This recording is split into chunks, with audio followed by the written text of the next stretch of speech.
S.R. Crockett was born on the 24th of September 1859 and brought up as Sam by his maternal grandparents William and Mary, who were tenant farmers at Little Duckery until he was 7, at which point William retired and the family moved to Cotton Street in Castle Douglas. In 1867 he won the Galloway bursary to Edinburgh University. It barely covered his fees, and so he took to tutoring and writing to help sustain him.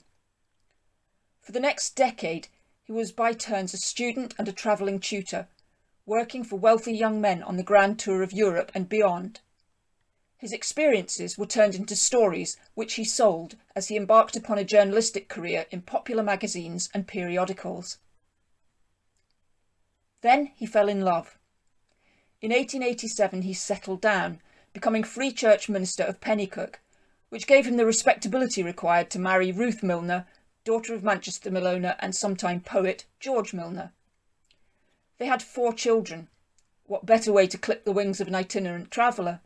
But Crockett kept on writing. In 1893 he had a breakthrough when his first collection of short stories, The Stickit Minister and Other Common Men, became an overnight bestseller. This was swiftly followed by another 4 published works in 1894, including The Raiders and The Lilac Sunbonnet, both set in Galloway and both immediate and international bestsellers. His overnight success enabled him to give up the ministry and commit himself to a full-time career as a writer, something quite unusual for a man from his background. Professional writing was a relatively new thing, and Crockett, taken under the wing of the first literary agent A.P. Watt, pursued his craft with a work ethic reflecting both his farming background and the need to provide financial security for his family.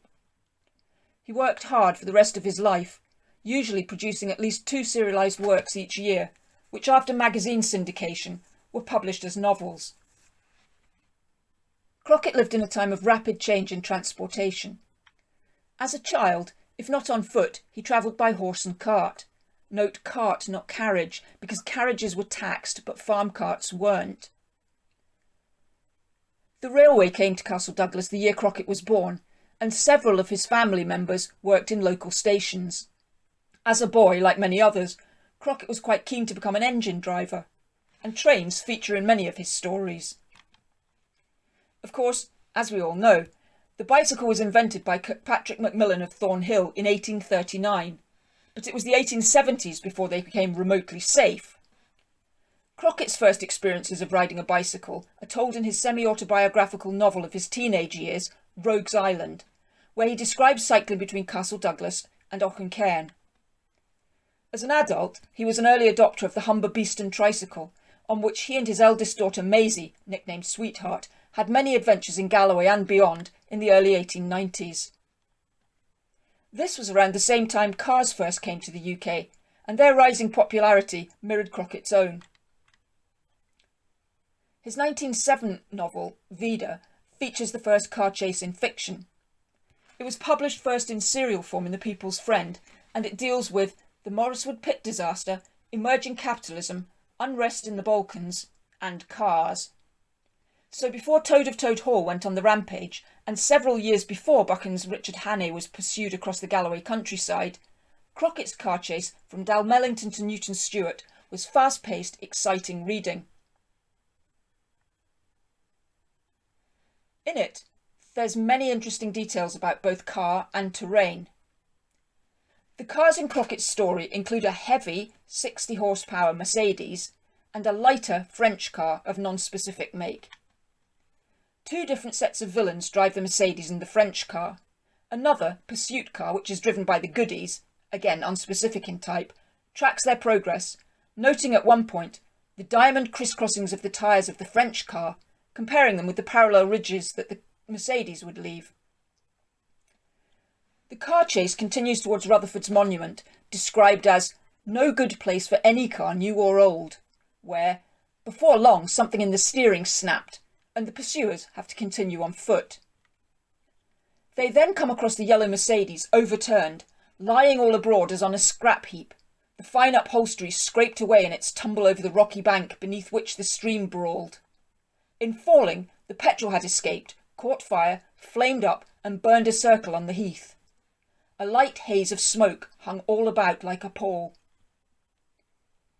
There's much more description of the car chase in Vida if you're interested in reading it for yourself.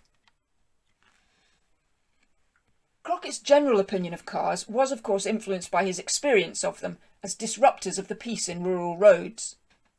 In Sweethearts at Home, 1911, he writes nostalgically of the days before they invaded the countryside with their ignoble toot-toot and rhinoceros snort, giving out odours which leave the wayfarer fretful and angry behind them. But remember, Crockett tends to write with dry Scots humour, tongue-in-cheek if you will, so I don't think vintage car owners should hold that against him. There's more to unite than divide you. Be kind to his opinion, even as he suggests that the motoring habit is more poisonous and more injurious in 1911 than all the poisons that were ever listed. And he is expansive about the dangers of being run down by them. Still, it seems that most of his ire against them is because they are the playthings of the rich.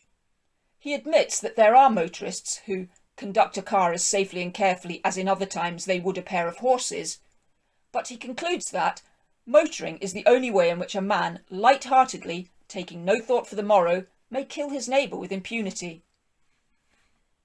Crockett uses the motor car as a metaphor for the speed of life and the dangers of an overly materialistic society, suggesting better, far better, to take pack on back, pilgrim staff in hand, and then to the woods and the hills, where never chuff-chuff can be heard, nor petrol perfume the land.